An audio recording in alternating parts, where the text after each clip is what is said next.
Dear learners, मैंने आपको इससे पहली वीडियो में प्रेजेंट इंडेफिनिट टेंस पढ़ाया था और ये बताया था कि उसकी पहचान क्या क्या होती है। आज उसी संदर्भ में हमारा अगला पोर्शन शुरू होता है, वह है प्रेजेंट कॉन्टिन्यूस। सबसे पहले मैं बात करता हूँ इसकी पहचान की। पहचान जिन हिंदी वाक्यों की क्रिया में कार्य करने की प्रवृत्ति निरंतर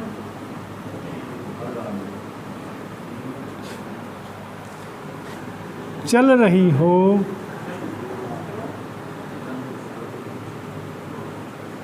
ऐसे वाक्य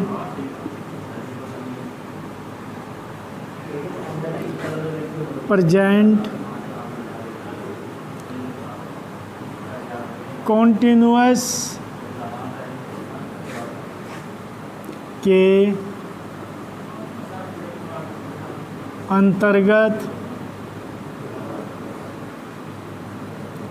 आते हैं, जिनमें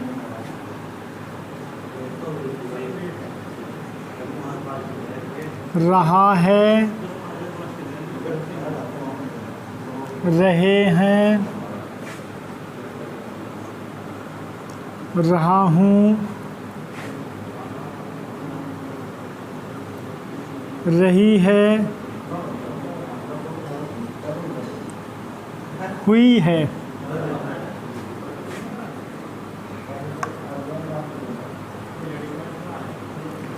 हुआ है। शब्द हों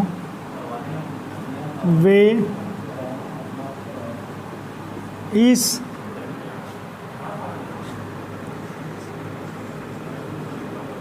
टेंस में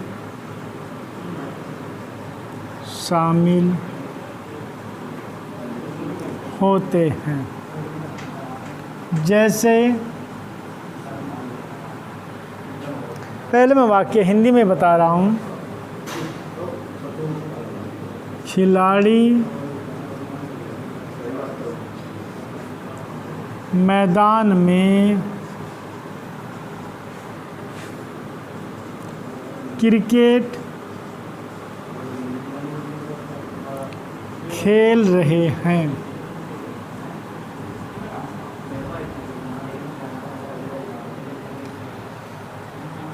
तो इसमें आप देख रहे हैं खेल के बाद में रहे शब्द आया है। खेल क्या है? यहाँ पर वर्ब है। अगर हम खेल को यहाँ से निकाल दें तो खेल जो है अगर वो स्पोर्ट्स के रूप में यूज़ किया जाता है तब ये नाउन होता है, लेकिन यहाँ शब्द है खेलना। तो खेलना नए शब्द ना करके खेल रहे हैं, अर्थात क्रिया में कंटिन्यूटी है। विद्यार्थी अपना पाठ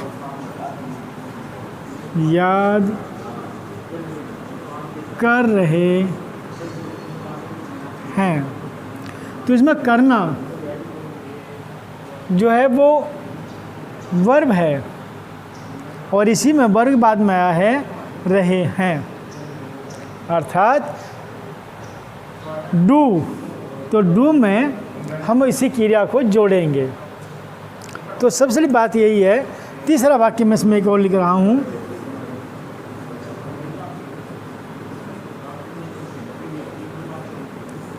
पिताजी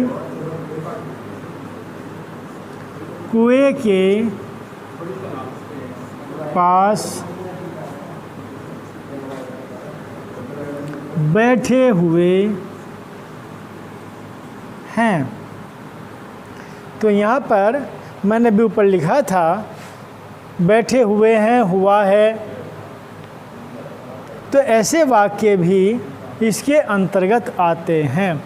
आप देख रहे हैं इसमें रहे हैं, रहा है शब्द नहीं आया है, बल्कि बैठे हुए, तो बैठना क्रिया है, तो इस क्रिया के साथ में बैठे हुए हैं, इसका मतलब यह है कि उसका कार्य कंटिन्यू चल रहा है। तो ऐसे वाक्य भी प्रेजेंट कंटिन्यूअस के अंतर्गत ही आते हैं, क्योंकि सबसे पहले हमें ये पहचान होनी चाहिए कि वाक्य कौन से टेंस के अंतर्गत हैं, तभी तो आप उसका ट्रांसलेशन कर पाएंगे। यदि आपको यही पता नहीं चलेगा कि कौन सा टेंस है तो आप उसका ट्रांसलेशन नहीं कर पाएंगे। तो सबसे पहले वाक्य को पहचानिए कि ये कौन से उसमें जा रहा है। अब यहाँ पर मैं एक चीज़ और क्लियर कर देता हूँ पहचान के नाम पर ही। यदि कोई कार्य भविष्य में किया जाना है और वो निश्चित है, तो ऐसे वाक्य में भी गोइंग ऑन का प्रयोग करके हम इस टेंस में शामिल कर सकते हैं। जैसे अगर कोई बच्चा ये कहे कि मैं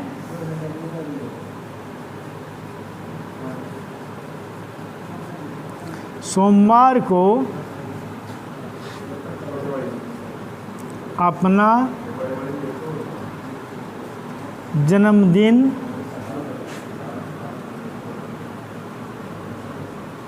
मनाऊंगा। देखिए इस वाक्य को अगर हम ज़रा से सेंस चेंज करके कहें, वैसे देखने में वाक्य आपका फ्यूचर का लग रहा है, लेकिन अगर भविष्य में कोई चीज़ अनिश्चितता में ना हो बल्कि निश्चित हो, तो ऐसे वाक्यों को प्रेजेंट कंटिन्यूअस में भी ट्रांसलेट किया जा सकता है। अब जैसे कि मैं इन वाक्यों का अगर ट्रांसलेशन करूं तो आप देखेंगे the players are playing cricket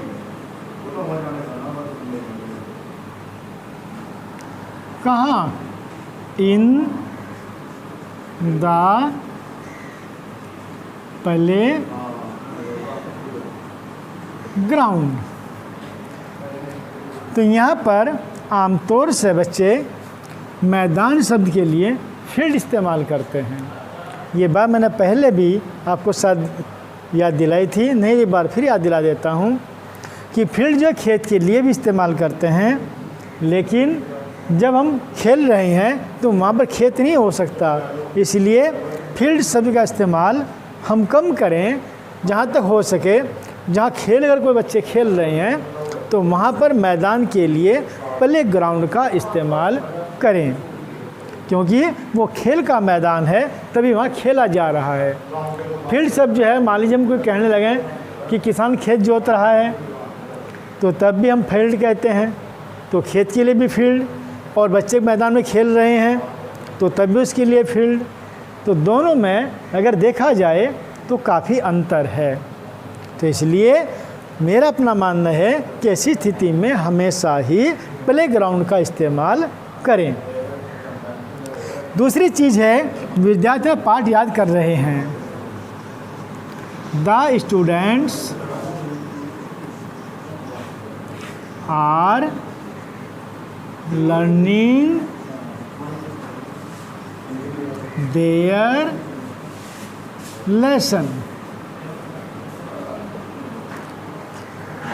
अब ऐसे में ही आप देख रहे हैं पिताजी कुएं के पास बैठे हुए हैं, तो इसमें भी बैठना क्रिया है और वो कंटिन्यू चल रही है। छात्र बस स्टैंड पर खड़े हुए हैं, तो वहाँ पर भी खड़े हुए शब्द आया है, तो इसके लिए भी वहाँ पर स्टैंड में आईएनजी लगाएंगे और यहाँ पर भी हम इसी सेंस में इस्तेमाल करेंगे। तो केवल ये कहना कि रहा है, रहिए, रहे शब्द जो है कंटिन्यूअस के अंतर्गत आते हैं, तो ऐसा नहीं होता। बल्कि कुछ और भी हैं जिनकी सेंस जो है वो इसी संदर्भ में जुड़ी हुई होती है। जैसे कि the father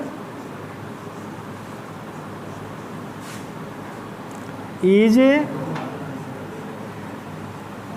sitting beside the well. अब अभी मैं वाक्य नंबर 4 पे जा रहा हूँ और इसमें लिखा हुआ है कि मैं सोमवार को अपना जन्मदिन मनाऊंगा। तो अभी मैंने आपको बताया था कि यदि वाक्य में सर्टेनिटी हो अर्थात बिल्कुल निश्चित हो, उसमें कोई प्रोग्राम संभावना न हो, निश्चित हो, तो ऐसे वाक्य भी इस टेंस के अंतर रखे जा सकते हैं। तो ये बनेगा I am going to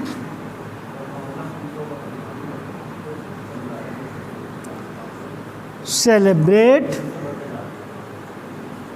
my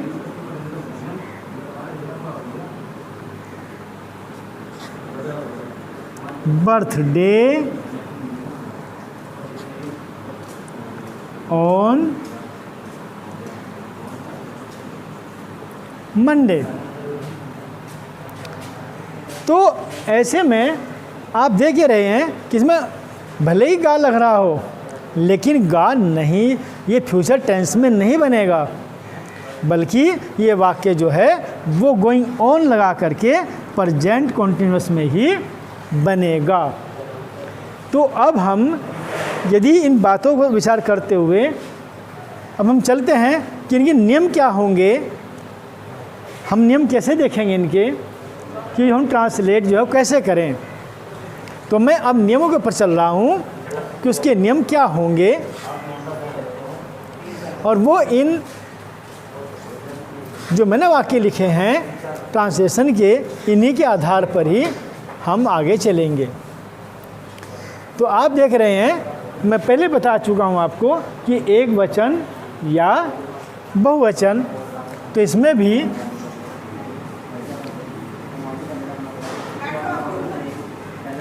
अनुवाद के नियम। तो इन नियमों में एक वचनकर्ता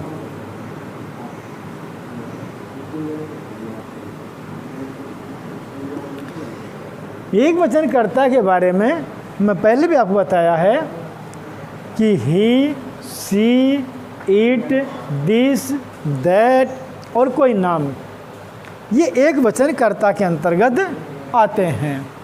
इसलिए एक वचनकर्ता के साथ में यहाँ पर सब्जेक्ट प्लस इज और वर्ब की फर्स्ट फॉर्म, उसमें आईएनजी प्लस ऑब्जेक्ट आता है। अगर वाक्य में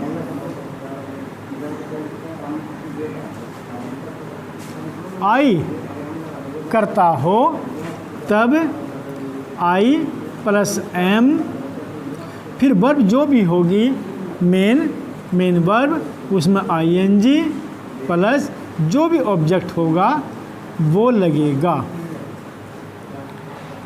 और अगर बहुवचन की बात हम करें तो बहुवचनकर्ता में मैं फिर आपको याद दिला देता हूँ कि बहुवचन संज्ञाएं जितनी भी हैं वो, उसके अलावा यू, दे, वी, ये जो है बहुवचनकर्ता होते हैं। इनके साथ में यहाँ पर सब्जेक्ट प्लस आर का प्रयोग, फिर वर्ब की फर्स्ट फॉर्म और उसमें आईएनजी और प्लस ऑब्जेक्ट लगता है। यदि मैं इन्हीं पर देखें थोड़ा सा, एक एक वाक्य में इसमें यूज़ कर देता हूँ कि मैं कौन कौन से वाक्य किस तरह से आप ट्रांसलेट कर सकते हैं जो एक वचन से जुड़े हुए हों और आई के साथ जुड़े हुए हों, या बहुवचन में कैसे जुड़े हुए होंगे। तो ये केवल सिंपल में नियम लगेगा तो एक वचन करता है साथ में, जैसे हम आपसे कहें एक खिलाड़ी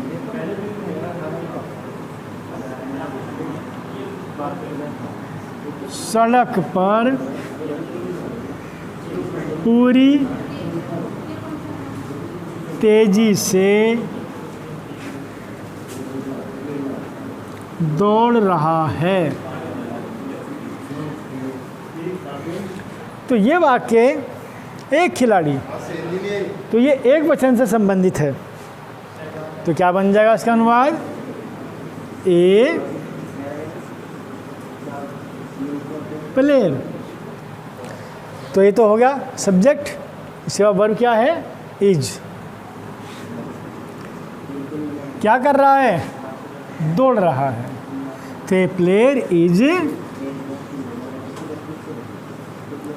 रनिंग। कहाँ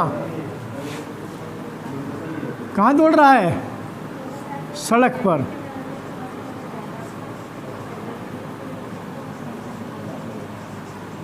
कैसे दौड़ रहा है? पूरी स्पीड के साथ।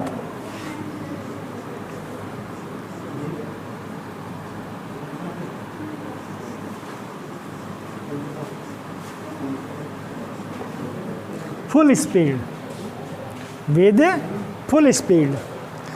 यहाँ पर एक चीज़ देख रहे हैं आप कि जो रन शब्द लगा है, तो रन का मतलब है दौड़ना, और जब रन में हमने आईएनजी जोड़ा तो आप देख रहे हैं तो RUNNING हो गया है, यानी ये डबल हो गया है।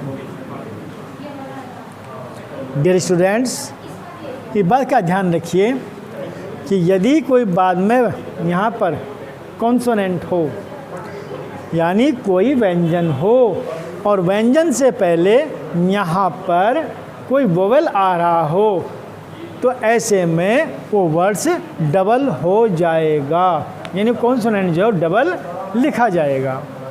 जैसे आप जानते हैं सीट, तो SITTING। तो आप देख रहे हैं कि इसमें यहाँ पर टी है और टी से पहले यहाँ पर आई है। तो आई जो है वो आपका क्या है? वोवेल है। तो जब ये वोवेल है और इसमें हमने ING जोड़ा तो इसका डबल टी हो गया है। ऐसे ही स्विम, स्विम में अगर हम ING जोड़ेंगे तो ये भी स्विमिंग, M से पहले आई है। तो आपको इस टेंस में ING जोड़ते समय इस बात का ध्यान रखना होगा कि अगर इस पर कोई वर्ड्स आ रहा है तो उसको बाद में डबल कर देंगे। हाँ, अगर किसी लास्ट में मान ली कोई वर्ड्स है कम है, COME और ING, तो जब हम इसको ING जोड़ेंगे तो ये जो है वो कट जाएगा। तो इन बातों का अगर आप थोड़ा ध्यान रखेंगे तो ING जोड़ने पर आप गलती करने से बच जाएंगे। दूसरा वाक्य हमारा है आई से संबंधित मैं।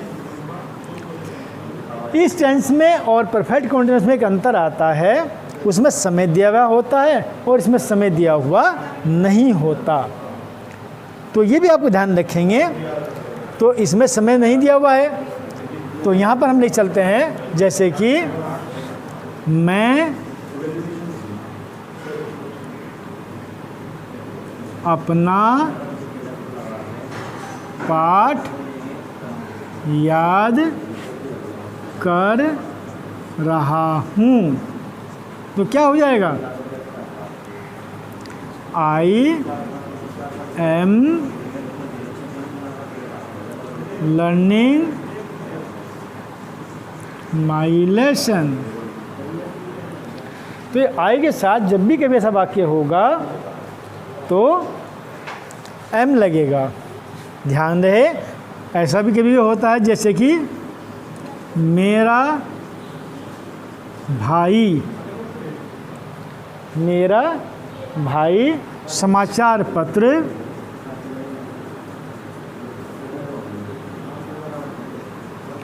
पढ़ रहा है। तो कभी कभी बच्चे जो हैं ये गड़बड़ कर देते हैं, तो यहाँ ध्यान रहे से मैं my brother,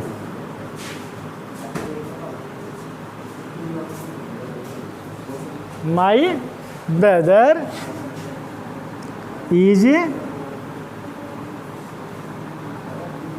reading the newspaper. तो माई के साथ में यहाँ पर इज का प्रयोग होगा। अगर हम इसमें बहुवचन पर चलें, वाक्य नंबर 4 हमारा है जो बहुवचनकर्ता से संबंधित है। कुत्ते रात को भौंक रहे हैं। कुत्ते रात को भौंक रहे हैं। तो ये बहुवचन संबंधित हो गया है।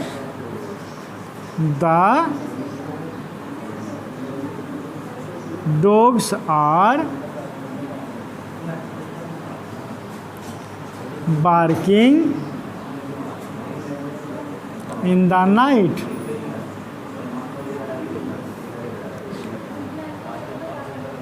तो इस प्रकार से ये सिंपल सेंटेंस को आप ट्रांसलेट कर सकते हैं।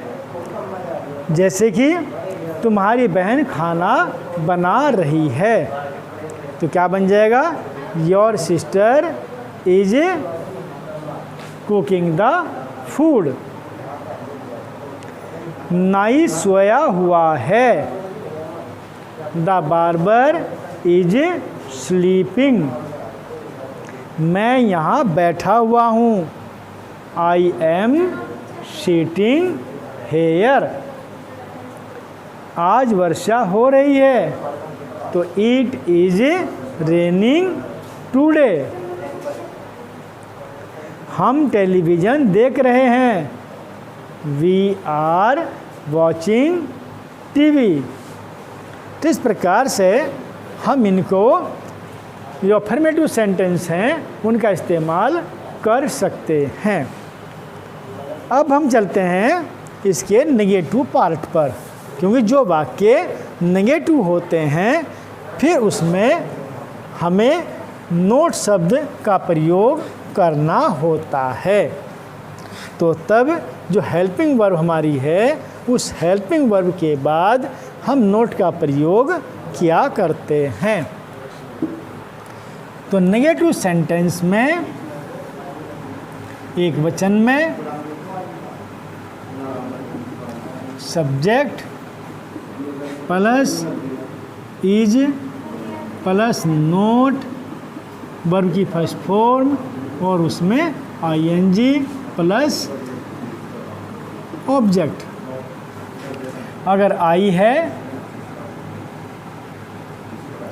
तो आई के साथ यानी आई और एम नोट वर्ब की फर्स्ट फॉर्म उसमें आईएनजी प्लस ऑब्जेक्ट।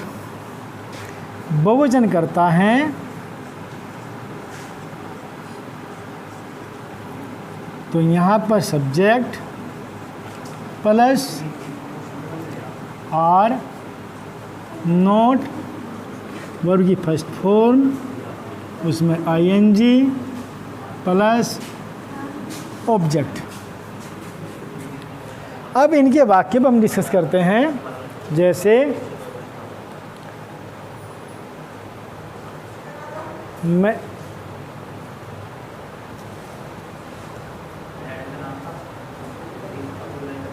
पिताजी समाचार पत्र नहीं पढ़ रहे हैं।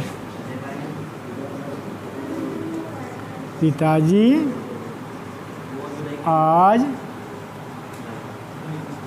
समाचार पत्र नहीं पढ़ रहे हैं। तो क्या बन जाएगा इसका?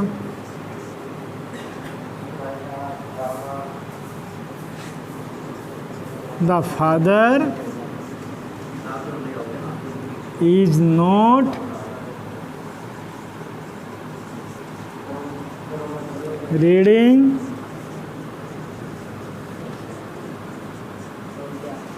the newspaper today। तो ये तो हुआ एक वचन के साथ। फिर जैसे आगे, मुझे बुखार नहीं आ रहा है, वाक्य नंबर 2 है मुझे बुखार नहीं आ रहा है।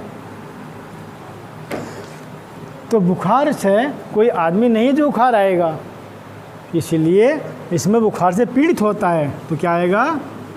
आई एम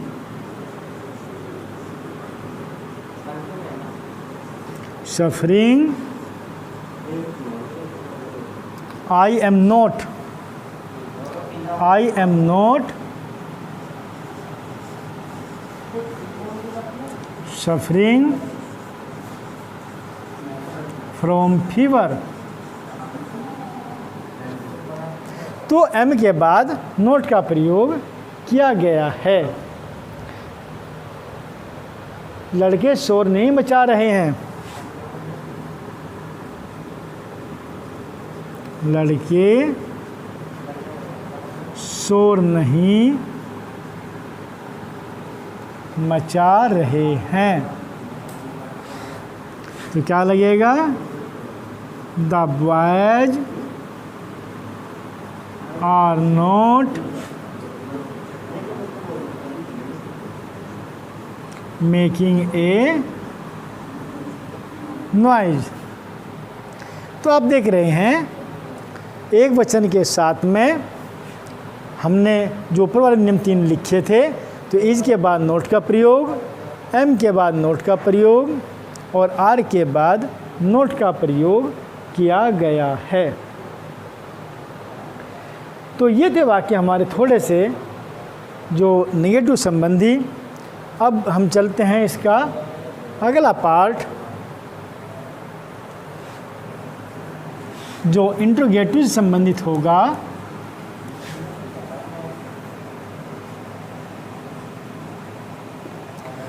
मैंने पहले भी कहा था कि इंट्रोगेटिव 2 प्रकार के होते हैं, जैसे कि नंबर 1 तो यदि क्या शुरू में लग जाए,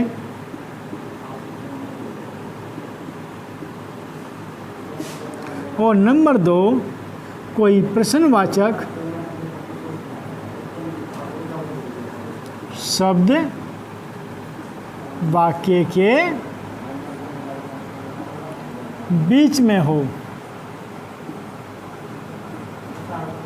जैसे कहाँ, क्यों, कब, कैसे, किसको, कितना। इसमें डब्ल्यू वाला वर्ड्स भी हो सकता है और एच वाला वर्ड्स भी हो सकता है। अब इनमें से अब हम देखते हैं कि यदि वाक्य जो है वो किस प्रकार से हो। नंबर 1, एक वचन में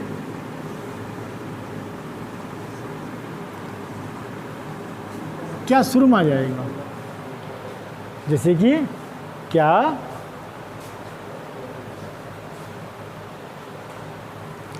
लोमड़ी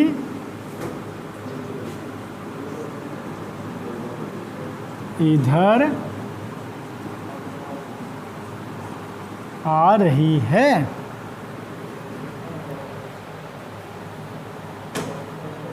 आमतौर से हम जाए इसके लिए, तो क्या अगर शुरू में लगा हुआ है तो क्या करेंगे?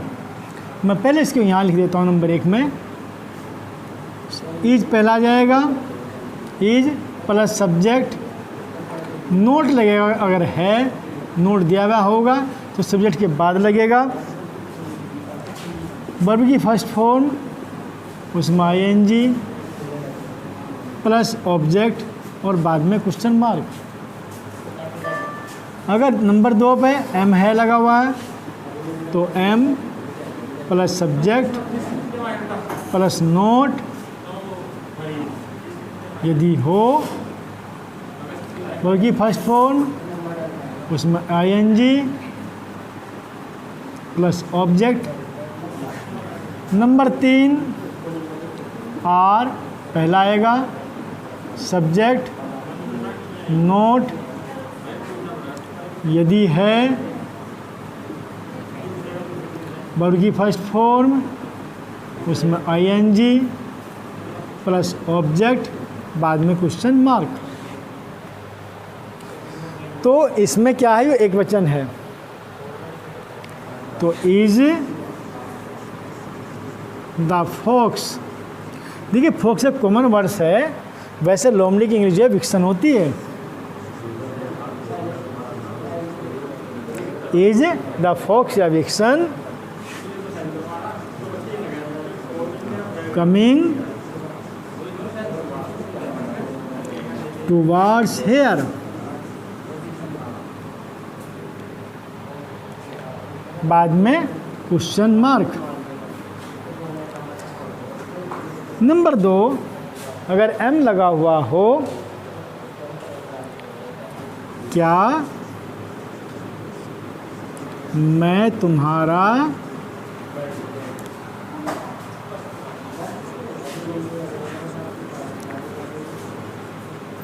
इंतजार कर रहा हूँ, तो क्या होगा, एम शुरू में आ जाएगा, am I waiting for you.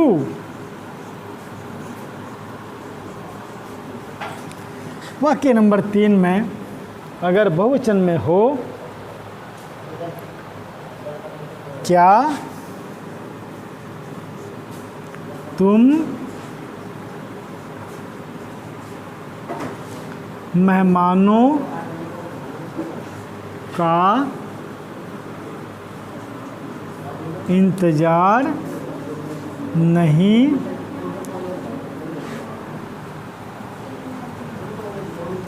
कर रहे हो, तो ये बहुवचन में आ जाएगा, तो are you not waiting for the guests.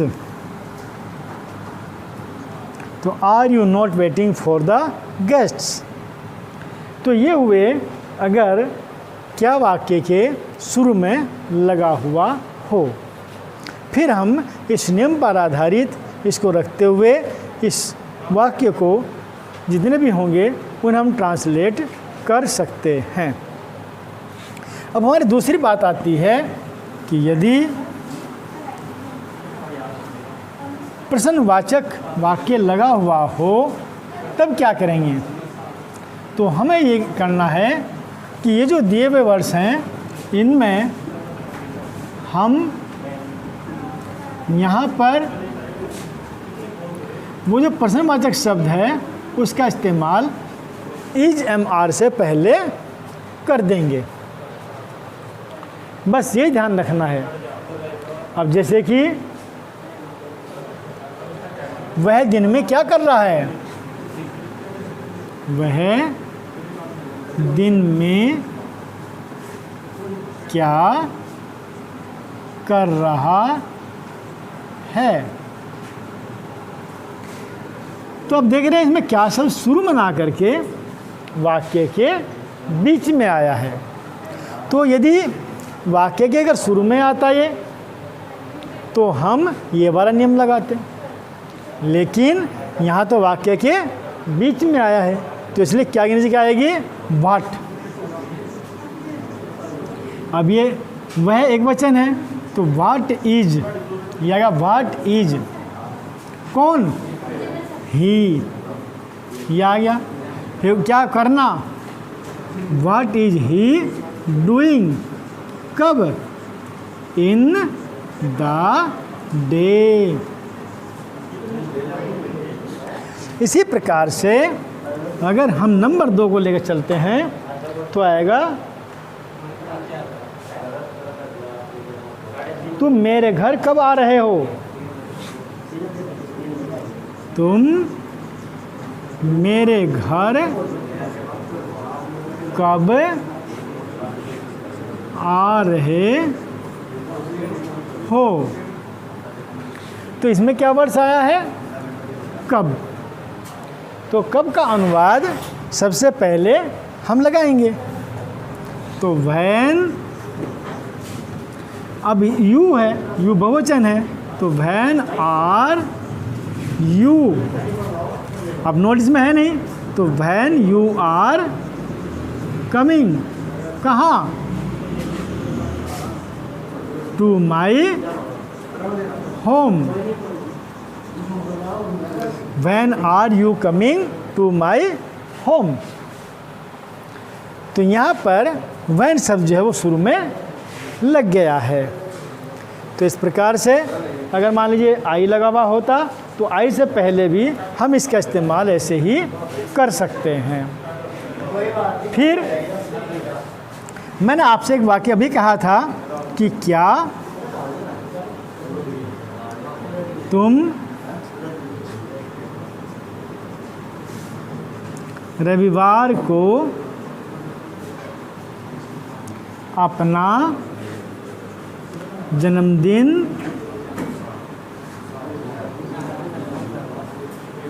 नहीं मनाओगे?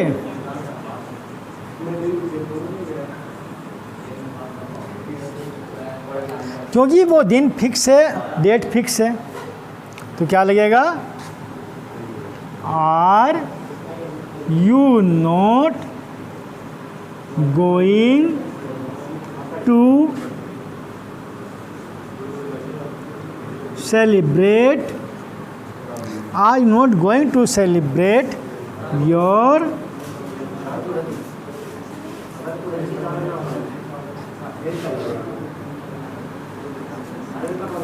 birthday on Sunday?